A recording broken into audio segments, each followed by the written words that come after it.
मोदी सरकार पिछले 10 सालों में इस दोनों संस्थाओं को, किसान को, जवानों को बर्बाद कर दिया। मैं ये बोल रहा हूं, आपको मालूम है किसान दिल्ली के बॉर्डर पे बैठे, उनसे बात नहीं किए। किसान 3 काले कानून के खिलाफ लड़े, लेकिन उन्होंने कानून को सस्पेंड किया, लेकिन कानून अभी नोटिफिकेशन में वापस लेने का आया नहीं है। तो जब तक ये उस वक्त आंदोलन को समाप्त करने के लिए उन्होंने कानून को, 3 काले कानून को सस्पेंड किया, लेकिन उसका नोटिफिकेशन कहां है कि हमने ये रद्द कर दिया, ये 3 कानून हमने कैंसल कर दिया, ये अभी तक बाहर नहीं आया। ये मोदी की चाल है। ये हमेशा दिखाते हैं, जैसे हाथी के दांत दिखाने के एक होते हैं और खाने के एक होते हैं, वैसा ही इनका है। जो हमारे किसान और जवान इस देश के रीढ़ की हड्डी थे और उनको तोड़ने का काम उन्होंने किया है। मैं पंजाब के किसानों को बधाई देता हूं, वो फिर से अपने हकूक के लिए लड़ने के लिए फिर दिल्ली पहुंचे हैं और वो आंदोलन कर रहे हैं।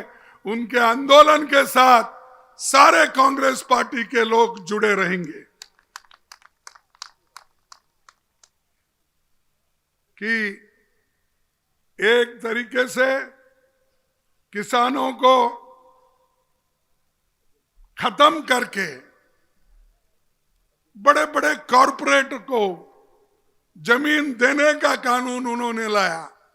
जैसा पहले राजा महाराजाओं के पास हजारों एकड़ जमीन रहती थी, अब नए महाराजा निकले, ये कॉरपोरेट अदानी, अंबानी, वो फलाना फलाना हजार एकड़ ले रहे इंडस्ट्री के नाम पे और सीड ग्रोइंग के नाम पे, हॉर्टिकल्चर के नाम पे हजारों एकड़ गवर्नमेंट से एक्विजिशन करके अपने कब्जे में लेकर वो बड़े बन रहे हैं।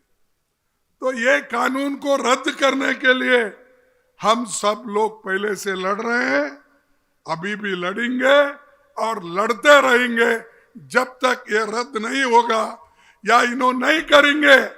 आने वाले 2024 की सरकार हमारी बनेगी, तब इसको निकाल लेंगे, ये तीनों कानून को रद्द कर देंगे।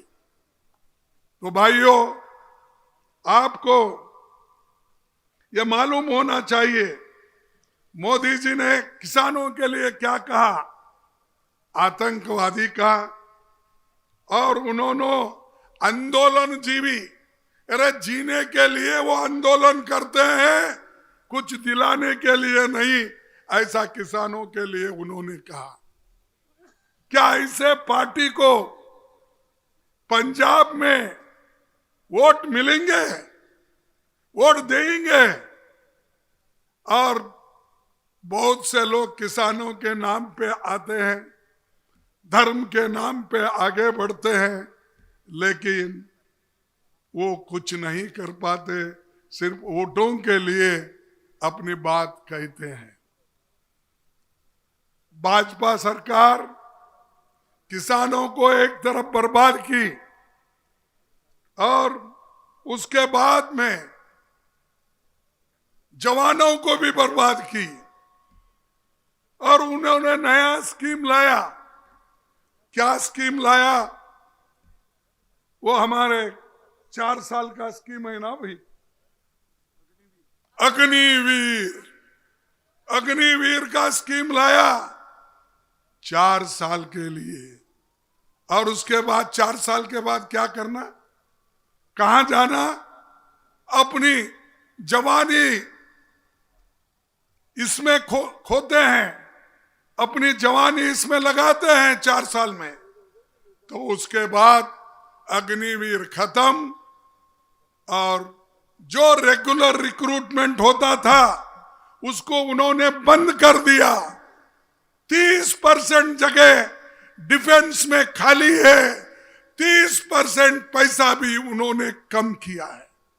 क्या आप चाहते हैं कि पंजाब, हरियाणा, हिमाचल प्रदेश, उत्तराखंड, उत्तर प्रदेश के लोग, क्या आप अग्निवीर चाहते हो? क्या आप फौज में रेगुलर भर्ती होना चाहती है? ये आप बताइए।